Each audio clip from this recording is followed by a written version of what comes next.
मैले आजसम्म बुझ्दै नबुझेको एउटा कुरा भन्छु ल।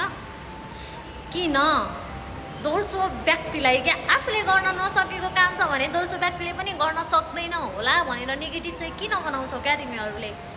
तिमीले पो गर्न सकेन उसले पो गर्न पो सक्छ कि त्यो सोच न।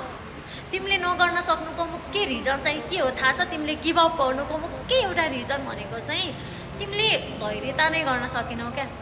1 महिना गर्यौ, 2 महिना गर्यौ, 3 महिना गर्यौ, अब भएन। ल हामीले 3 महिनामा लाखौँ करोडौँ पैसा कमाउन सक्छ भन्ने छैन नि त। कमसेकम हामीले कुनै पनि फिल्डबाट होस् क्या, म यही फिल्ड भन्दैन कि जुनसुकै फिल्डबाट पनि हामी अगाडि बढिसकेपछि हामीले मिनिमम 1 इयरसम्म चाहिँ हामीले धैर्यता गर्न जरुरी छ। यदि ल 1 इयरसम्म गर्न सक्नुभयो भने बल्ल हामीले दोस्रो फिल्डको बारेमा सोच्ने हो नि त होइन। त्यही भएर यदि केही गर्न मन छ भने आफूले गर्न सक्नु भएको छैन भने दोस्रो व्यक्तिले पनि गर्न सक्दैन भन्ने बारेमा चाहिँ नसोच्नुहोस् ल।